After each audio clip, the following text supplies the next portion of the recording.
Hare Krishna, Krishna Krishna, Hare Hare, Hare Rama, Rama Rama, Hare Hare. Srila Prabhupada की जय। गुरु महाराज निताय गौर प्रेमानंदी हरि हरि बोल। जप सुधारने की कला इस सत्रों पे हम नामों में आसक्ति के स्तरों पे नाम जप और विशेष करके वृंदावन की स्थित नाम जपों के बारे में सुन रहे हैं। तो वृंदावन के स्थित जितने भी जगह है उनमें से हमने रमन रेती, हमारे कृष्ण बलराम मंदिर, प्रभुपाद क्वार्टर्स, प्रभुपाद समाधि, इसके बारे में श्रवण किए। हमने श्रवण किए लोकनाथ गोस्वामी के भजन कुटीर जो गोकुलानंद मंदिर है इस समय किसी घाट के पास नजदीक, और उसमें समाधियों के स्थल और मंदिरों में मंदिर गोकुलानंद मंदिर वो दूसरी जगह। तीसरी हमने केसी घाट स्वयं जो जिसमें उसके बारे में श्रवण किए, और हमने श्रवण किए जो केसी तीर्थ कहलाते हैं और जिसको आपके राधा गोविंद देव के मंदिर है ना, जो जोग पीठ है, वृंदावन की जोग पीठ, वृंदावन की जोग पीठ स्थित है ना, वो उसके बारे में श्रवण की। सब जगह जहाँ पर रूप गोस्वामी पाद की विग्रह है गोविंद देव जी, और अब हम सनातन गोस्वामी पाद के बारे में थोड़ी सी सुनेंगे, जानेंगे, और सनातन गोस्वामी पाद की जो भजन प्रक्रिया विशेष करके भजन शैली वृंदावन में रहते हैं उनके नाम जप, उनके बारे में सुनेंगे और उन्हीं के साथ कुछ दिनों तक बिताएंगे। उनके जो भजन कुटीर है, जब महाप्रभु ने 1 महीने तक शिक्षा दी वाराणसी में सनातन गोस्वामी पाद को, और कहते हैं आप वृंदावन जाओ, वृंदावन जाके आप लुप्त तीर्थ स्थानों को ढूंढ के निकालोगे, है ना, और ग्रंथ की रचना करोगे और अपनी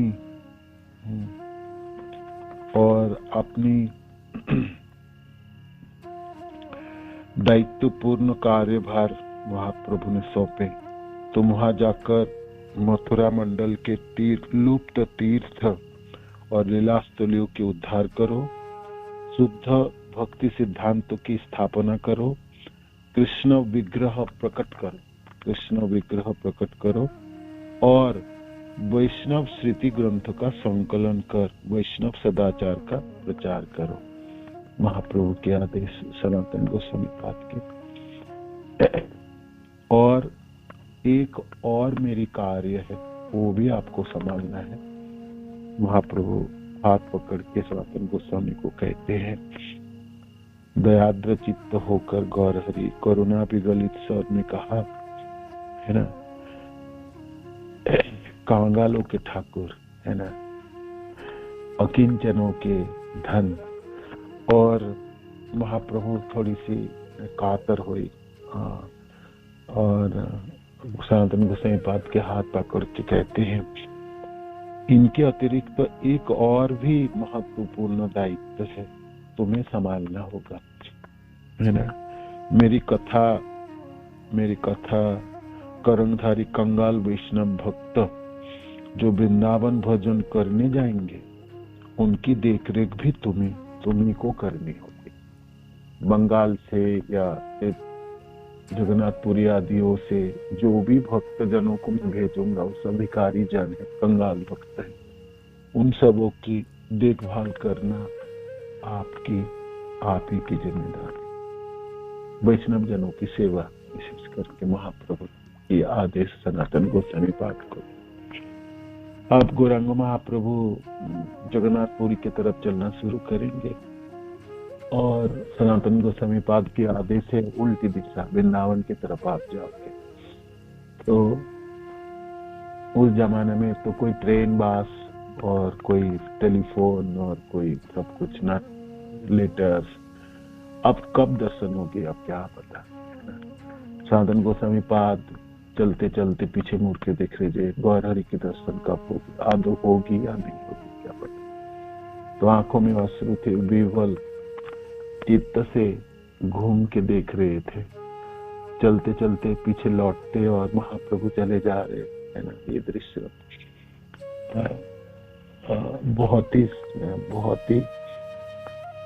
बहुत ही लुभाने वाली थी, है ना। भक्त वृंदावन की तरफ, भगवान नीलाचल गिरी की तरफ चले जा रहे, है ना। कब दर्शन होंगे। सनातन गोस्वामी पाद बैठ के सोच रहे थे, रोने तो खूब मन किया, रो ली। ये महाप्रभु की दर्शन तब होगी नहीं, कब दर्शन कर पाएंगे। प्रभु यदि मेरे द्वारा यह कार्य कराना है, तो सनातन गोस्वामी पाद ने कहा, जब महाप्रभु ने आदेश दे रहे थे तो कह रहे थे, जे मेरे से कार्य कराना है तो मेरे को शक्ति भी प्रदान कर दीजिए। आप मेरे मस्तक पे आपके चरण रखिए, है ना, तो शक्ति संचार करने की कृपा करें। महाप्रभु ने सनातन के मस्तक पर अपना हस्त कमल रख उन्हें आशीर्वाद दिया। महाप्रभु की आज्ञा सिरोधार्य कर सनातन ब्रज जाने के लिए महाप्रभु से विदा ले रहे थे।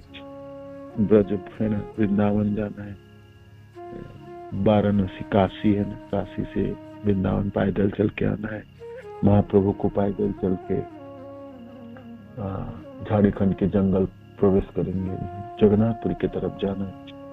तो उनके प्राण उनके चरणों से लिपटे हैं। सनातन गोस्वामी महाप्रभु के चरणों के दर्शन कर रहे थे, पता नहीं कभी रामाचरण पे देख पाऊं, है ना, दर्शन कब होगी।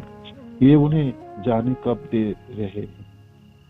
पैर आगे बढ़ते बढ़ते पीछे लौट रहे, चले जा रहे, तो पैर चल नहीं पा रहे थे। जी महाप्रभु को क्यों छोड़ के जा रहे, है ना। गौरहरि को छोड़ना आसान थोड़ी।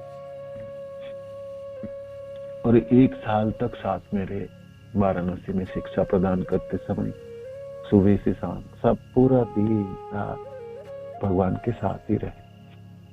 आज छोड़ना पड़ा, तो पीछे चरण चल ही नहीं रहे थे, पीछे लौट रहे। जाते जाते अश्रुपूर्ण नेत्र से बार बार महाप्रभु की ओर देख रहे और मन ही मन कह रहे हैं, ना जाने कब फिर उनका दर्शन होगा, कब फिर करुणा और प्रेम के उस साक्षात मूर्ति के दर्शन कर वो विरहाग्नि से जर्जर अपने प्राणों को शीतल कर सकेंगे। सनातन गोस्वामी पाद जब वृंदावन की तरफ चलना शुरू किए, तो रूप गोस्वामी और उनके भाई वल्लभ, है ना, वो दोनों वृंदावन से सनातन गोस्वामी पाद को ढूंढते हुए आ रहे थे। वो लोग राजपथ से आ रहे थे और सनातन गोस्वामी दूसरे रास्ते से गए, तो दोनों दर्शन नहीं हो पाए। वो लोग आके प्रयाग पहुंचे, सनातन गोस्वामी पाद तब वृंदावन पहुंच के, तो वृंदावन में कोई बस्ती नहीं हुआ करता था।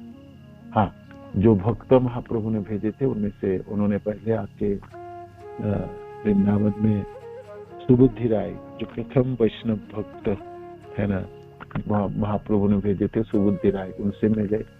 सुबुद्धि राय के बारे में हम आपको बताए थे। सुबुद्धि राय वो व्यक्ति है जिनको प्रायश्चित करने के लिए गरम घी खा के मरने के लिए कहा गया था, क्योंकि उसको मुसलमान की हुक्का पीना पड़ा था। तो उन्होंने महाप्रभु से पूछे, जी मेरे लिए क्या आज्ञा है, मैं कैसे, क्या मैंने करूं, मैं प्रायश्चित कैसे करूं। महाप्रभु कहते, आप तो वृंदावन चले जाओ, वहां वैष्णवों की सेवा करो।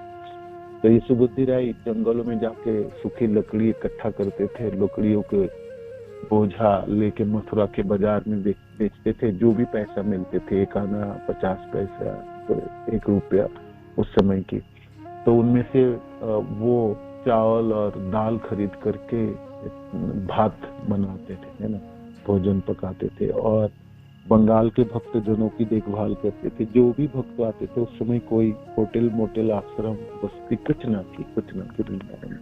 सुबुद्धि राय ही आश्रय दिए सब हमारे आचार्य जनों को। रूप गोस्वामी पाद हो, लोकनाथ गोस्वामी हो, भूगर्भ गोस्वामी हो, सनातन गोस्वामी पाद हो, सबके आश्रय सुबुद्धि राय ने दी। और भोजन पका के भोग लगा के प्रसाद की वितरण सुबुद्धि राय नहीं करते थे वृंदावन।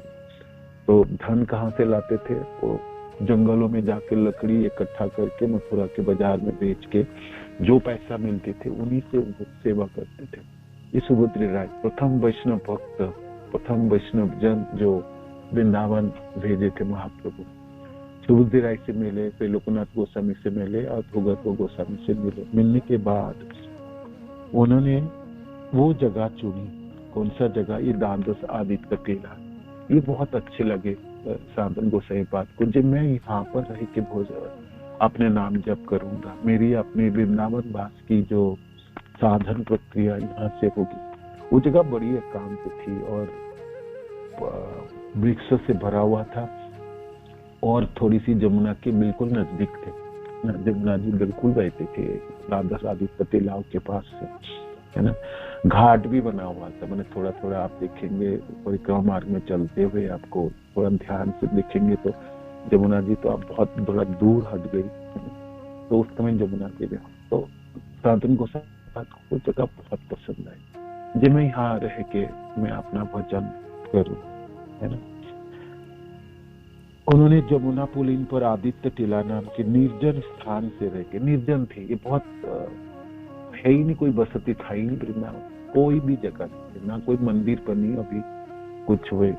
तो ये गोविंद देव जी की कथा जो आपको सुनाई, ये बात की है। सनातन गोस्वामी पाद तो पहले की है ना, तब तो मंदिर कुछ नहीं बना और ना कुछ है, वो सब भजन कुटीर है। सिर्फ लोकनाथ गोस्वामी कुटिया बना के भजन करते थे किसी घाट के पास, और भूगर्भ गोस्वामी थे। सनातन गोस्वामी पाद और रूप गोस्वामी पाद इससे पहले आए, है ना। रूप गोस्वामी पाद गए तो रूप गोस्वामी पाद भी राधा दामोदर मंदिर के पास, राधा दामोदर मंदिर जहाँ पर है वहां पर वो जगह निर्जन स्थान उन्होंने भजन कुटीर बनाए, वहां पर उन्होंने भजन शुरू किया। सनातन गोस्वामी पाद थोड़ा दूर हटके ये परिक्रमा मार्ग में ये द्वादश आदित्य टीलाओं को चुने, जो मैं यहाँ भजन करूँ, ये निर्जन स्थान उन्होंने चुने।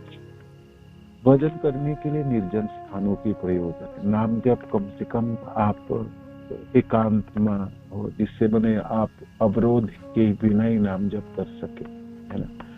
तो किस प्रकार उनकी भजन प्रक्रिया शुरू हुई, कैसे भजन साधन करते थे, त्याग त्याग और वैराग्य की जीवन अपनाए सनातन गोस्वामी पाद। तो बंगाल के पदकर्ता ने एक पद में उनके भजन शैली के बारे में वर्णन किए हैं। ऐसे तो अनेकों ग्रंथों में सनातन गोस्वामी पाद और रूप गोस्वामी पाद के वृंदावन वास की जीवन के बारे में वर्णन है। भक्ति रत्नाकर में थोड़ा विस्तृत वर्णन है, और बंगाल के अनेकों पदकर्ता और अनेकों वैष्णव जनों के भी पदों से हम जान पाते हैं। उनमें से एक वैष्णव पदकर्ता ने लिखे, कभू कांदे कभू तो रोते थे, कभू हासे कभू प्रेमानंदे भासे, कभू तो हंसते थे और कभू प्रेम के आनंद में आप्लावित होते थे, कभू भिक्षा कभू उपवास, और कभी कभी भिक्षा मांगते। भिक्षा मांगने के लिए यहाँ पर कोई बसती नहीं हुआ करता था वृंदावन। भिक्षा मांगने के लिए मथुरा जाना पड़ता, मथुरा में ही थोड़ा सा बस्ती था उस समय, लोगों के वास थे। यहाँ पर जंगलों में कौन भिक्षा देने वाला, तो वृंदावन में कोई भिक्षा नहीं मांग सकते। भिक्षा मांगना है तो मथुरा जाना। कभू उपवास, और रोज रोज कौन मथुरा जाए, भजन कब करे, नाम जप करना है, ग्रंथों की रचना करनी है, लीला स्मरण करनी है ना, समय कहाँ है। रोज उपवास, रोज भी जाना भिक्षा मांगते, तो उपवास करते थे। भिक्षा नहीं मांगेंगे, खाना पकाना तो है ही नहीं, उनको कहाँ से खाना, क्या करें, सामान वामान कहाँ इकट्ठा करेंगे, कुछ नहीं। भिक्षा मांग के जो मिलते थे उन्हीं से चलते थे। अब भिक्षा मांगने नहीं जाएंगे तो उपवास करेंगे। छेड़ा कांथा नेड़ा माथा, मुखी कृष्ण गुण गाथा, परिधान छेड़ा बहिर वास, कखनो बनेर साग, अल बने करी पात, मुखे दई दुई एक ग्रास। कांथा था, गुदड़ी थे, छेड़ा कांथा था, है ना, फटा हुआ, और नेड़ा माथा, मुंडन करा के सीखा है सब मुंडन, नेड़ा माथा, मुखे कृष्ण गुण गाथा, और निरंतर कृष्ण नाम जपते थे, सदा सर्वदा जपते। वो कुंजी तो हमारे आचार्यों ने पूरी तरह से फॉलो किए। मुखे हमेशा ही कृष्ण नामों की गुंजार होती थी। परिधान छेड़ा बहिर्बास, और पहनने में तो फटी हुई धोती है ना, बहिर्बास। कखनो बनेर साग, खूब भूख लगता है ना? कितना भी भाई वैराग्य धारण करे, है ना, भूख तो लगता ही है। तो भूख के जला को शांत करने के लिए वो द्वादश आदित्य टिलाओं में बहुत साग उगती है। आज भी साग उगती है तो पता नहीं, वहाँ साग उगती थी। सनातन गोसाई पद बंगाल के होने के नाते उनको साग की पहचान थी, क्या क्या साग चुन सकते थे। कोई साग तो विषैले होती, खाएंगे तो मर जाएंगे। कोई साग बिल्कुल खाने से उल्टी शुरू हो जाएगी। साग वो खा सकते हैं जो खाने के हैं। तो सागों को चुन के वो बॉयल करते थे, जमुना नदी के पानियों में उबाल देते होंगे। लकड़ी वकड़ी तो मिलता होगा, मिट्टी के बर्तन पता नहीं कहाँ से मिला होगा, जो भी मिली होगी। तो उसमें से सागों को बॉयल बनाए, पानी में गर्म करके सागों को छोड़ देते थे, अब बॉयल करते थे और उसी को खाते थे। जब भूख बहुत लगती थी तो साग खा के अब कैसे भी अपने गुजार करते थे। बनेर साग आल बने करी पाके, आल बने शब्द कहते जो किस तरह से कर पाते, बड़ी समस्या है। जो भी है करते थे। मुखे दे दू एक ग्रास, कभी कभी 1-2 ग्रास मैंने खा लिए। आप पानी में से बॉयल करोगे साग को, वो खाना बड़ी मुश्किल है, वो बहुत मुश्किल है। भूख प्रचंड होगी तो कच्चे पत्ते, जैसे भूख के मारे लोग कच्चे पत्ते खा जाता है, तो सनातन गोसाई पाद को लगभग यही हालत था, जे कैसे भी करके बॉयल करे और खा जाए। वो कृष्ण प्रेम रस में सदा डूबे रहते, कभी रोते, कभी हंसते, कभी भिक्षा करते, कभी उपवास रहते, कभी बन का साग पत्ता अलोना पकाकर उसके 2-1 ग्रास मुख में दे लेते। फटा पुराना बहिर्वास और कथा धारण करते और कृष्ण के नाम गुण लीला का गान करते हुए एक अलौकिक आनंद के नशे में शरीर का सुध बुध भूले रहते। उस समय वृंदावन में बस्ती नाम मात्र का ही थी, इसलिए साधकों को मधुकरी के लिए मथुरा जाना पड़ता, भिक्षा मांगने के लिए मथुरा जाना पड़ता। सनातन गोस्वामी की तन्मयता जब कम होती, जब उनको फुर्सत मिलते हैं जो नाम जब पूरी हो गई, लगभग 1 लाख नाम जपते थे और उतने संख्या 1 लाख तो है ही उनके मिनिमम, उसके ऊपर भी पूरा दिन ही नाम जपते थे। और जपने के लिए निर्जन स्थान, ना कोई लोग, ना कोई किसी से मिलना, कोई आता ही नहीं था। तो जंगल और जमुना की एकदम किनारे में एकदम सुनसान जगह थी द्वादश आदित्य टीला, है ना। 2-4 साधक जो वृंदावन में आके शुरुआत किए, तो उनमें से लोकनाथ गोस्वामी, भूगर्भ गोस्वामी। लोकनाथ गोस्वामी तो आप जानते हैं, वो पूरा दिन अपने साधन में रहते थे, लोगों से मिलना ना के बराबर। भूगर्भ गोस्वामी तो नीचे मिट्टी खोद के उसके अंदर बैठ के नाम जपते थे।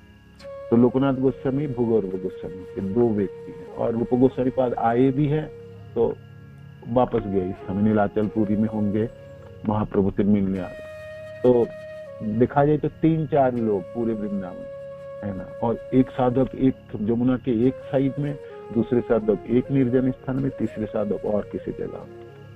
तो दिन में 10 दिन में 15 दिन में तो मिलते भी नहीं हो, है ना। सब अपने अपने साधनों में जुटे हुए थे। तो इस तरह से साधन करते हुए किसी दिन तन्मयता कम होती है तो सोचते हैं चलो जी आज तो मथुरा चलते भिक्षा मांगने। तो झोला लटका के, पता नहीं झोला कहाँ से खरीद के होते लेके आए होंगे, जब वो बंगाल से आए रहे थे तो उनके पास एक झोला हुआ होगा, है ना। तो वो झोला लटका के जिससे वो भिक्षा मांगने जाते थे मथुरा चले जाते। वहाँ जो भी भिक्षा मिलती उससे उदरपुर से कर लेते। भिक्षा मांगने से रोटी वोटी मिल जाता था, आधा रोटी सूखा रोटी दे देंगे। चावल तो मथुरा में कम ही देते थे उस समय, और चावल लाएंगे भी तो पकाएंगे कैसे, उतने झंझट नहीं करना। रोटी ठीक है, सूखा रोटी दे दे, सब्जी मब्जी की तो कौन सब्जी भिक्षा में कौन कोई सब्जी वब्जी ना दे, और बाकी मिठाई की तो कोई बात ही नहीं है। तो रोटी मिलता होगा, है ना, जो मिले उसी में उदर पूर्ति करते थे। और इस तरह से अपने उन्होंने द्वादश आदित्य टीलाओं में अपने भजन क्रिया किए। सनातन गोस्वामी पाद अपने प्रथम जीवन में वृंदावन के प्रथम रहते हुए लगभग 8-10 साल की जो उनकी वृंदावन जीवन ब्रज की है, तो लगभग 10 सालों की साधन की ये जगह है। बाद में बीच बीच में वो घूम के गोवर्धन के तलहटी में और बहुत सारी जगह में हम देखते हैं ना ब्रज में। सनातन गोस्वामी के बाद भजन कुटीर अनेकों जगह में उन्होंने भजन करने के लिए कुटिया बनाए, किंतु उनकी मेन जो भजन स्थली थी ये द्वादश आदित्य टीलाओं। तो महाप्रभु के आदेश को पूरा करने के लिए उन्होंने ग्रंथ रचना शुरू की, लुप्त तीर्थ स्थान ढूंढने के लिए। जो लोकनाथ गोस्वामी ने कुछ किया भी है, 33 लुप्त तीर्थ स्थानों को ढूंढ के निकाले थे। उस कामों को आगे बढ़ाने के लिए सनातन गोस्वामी हाथ बटाए।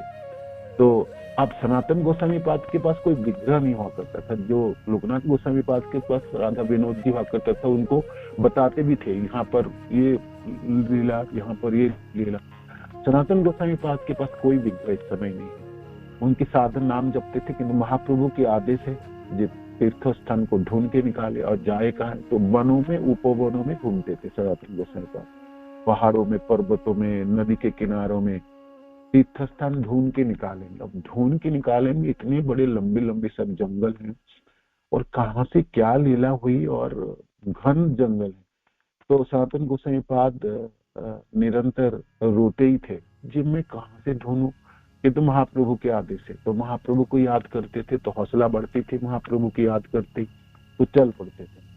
और फिर राधा रानी से प्रार्थना कर दीजिए, आप ही उजागर कर दीजिए, ये लुप्त तीर्थ स्थानों को निकाल के बता दीजिए।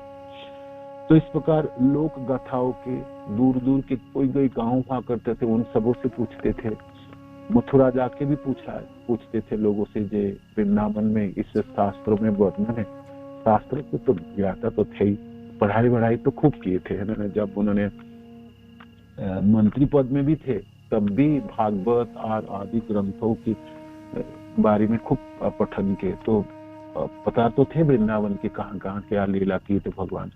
तो वो सब चीज अब थक गए थे, नष्ट हो चुके थे, जंगलों में ढका हुआ था। तो इस तरह से सनातन गोस्वामी प्रयास कर रहे थे जी मैं कैसे करके इसको निकालूं। तो ब्रजेश्वरी की कृपा से प्राप्त आपने दिव्य अनुभवों के आधार पर एक लुप्त तीर्थ को उद्धार किया। धीरे धीरे उन्होंने, महाप्रभु की कृपा तो उनके ऊपर थी और राधा रानी की कृपा से उन्होंने लुप्त तीर्थ स्थानों को उद्धार करने के प्रयास किए। अब एक दिन भिक्षा मांगने जब वो मथुरा पहुंचे तो अब उनके पुरुषोत्तम प्रभु के घरों में वो मदन गोपाल विग्रह के दर्शन होगी, है ना। तो ये कथा काल हम करेंगे। किंतु मदन गोपाल को मिलने से पहले सनातन गोस्वामी पाद के जीवन इस द्वादश आदित्य टीलाओं में लगभग उन्होंने 2 साल बिताए, है ना, अपने नाम जप करते थे। तो इसी द्वादश आदित्य टीलाओं में उनके भजन कुटीर भी है, सनातन गोस्वामी पाद की समाधि भी यहीं पर है ना। और वो मंदिर, विशेष करके मदन गोपाल के विग्रह, जिस विग्रह वो उन्होंने मथुरा से प्राप्त करेंगे, तो उसकी कथा हम आपको कल बताएंगे। तो जपने के लिए हमारे वृंदावन में जिस जगह आप चुनेंगे जो आपके सुबह के नाम जप हो, तो वृंदावन स्थित नाम जप में ये जगह गौड़िया संप्रदाय के लिए एक पीठस्थान है और देखा जाए तो केंद्र बिंदु है ना। राधा कुंड जैसे ब्रजभूमि के केंद्र बिंदु है, तो द्वादश आदित्य टीला भी एक केंद्र बिंदु है। दूसरी केंद्र बिंदु आपकी केसी तीर्थ है जो जोगपीठ कहलाती है, जहाँ पर आपकी गोविंद जी के मंदिर है ना, वो तीसरी जगह है। तो वृंदावन की कोई मेन जगह है जिसमें गौड़िया संप्रदाय के हमारे आचार्यों जनों ने अपने भजन साधन किए हैं और अनेकों साल तक वहां पर विराजमान रह के उन्होंने नाम जप संपन्न किए। तो ये जगह बिल्कुल महिमा मंडित है। सनातन गोस्वामी पाद के चरण से आभूषित जगह है। इससे पहले स्वयं भगवान कृष्ण यहाँ पर कालिया नागों को मर्दन करने के बाद अपनी शीतलता में गर्मी पाने के लिए वहां पर शयन किए। तो 12 सूर्य देव है ना, 12 होने 12 है ना, 12 आदित्य माता के पुत्र आदित्य, 12 सूर्य एक साथ वो किरण प्रदान किए थे भगवान कृष्ण को और गर्माहट दिए थे। तो इसीलिए 12 आदित्य टीला है। वो तो दापर की समय की ये जगह है और वो जगह टीला अभी भी अक्षुण्ण है ना। वो दापर के समय की जैसे टीला थी, जैसे पहाड़ी थे, ऊंची जगह है, ऊंची अभी भी है, ऊंचाई उतना भी है। आपको बहुत सीढ़ियां चढ़ के ऊपर दर्शन करने जाना पड़ता है इस जगह पे। तो वो टीला है 12 आदित्य टीला। और सनातन गोस्वामी पाद पधारे तो अपने भजन क्रिया उन्होंने शुरू करेंगे इस टीलाओं से और मदन गोपाल को ढूंढ के लाएंगे मथुरा से। तो वो कथा हमने आपको सुनाएंगे, स्थापन होगी और अनेकों कथा इस टीलाओं के ऊपर है। इसमें कुएं भी है, जिस कुएं से पानी निकाल के सनातन गोस्वामी पाद पीते थे। सनातन गोस्वामी पाद की चरणों की चिन्ह भी है इसमें और ग्रंथ रचना हरिभक्ति विलासों की रचना की स्थली है। और सनातन गोस्वामी पाद और भी छोटे छोटे अनेकों ग्रंथों की रचना की। तो वो सब ग्रंथ रचनाओं की वो जगह है। और सबसे सुंदर बात है तो उनके नाम जप की स्थान है सनातन गोस्वामी पाद की। 12 आदित्य टीला की जय, श्रील प्रभुपाद की जय, गुरु महाराज की जय, आप सब भक्तजनों की जय। जय गौर हरे कृष्ण, जय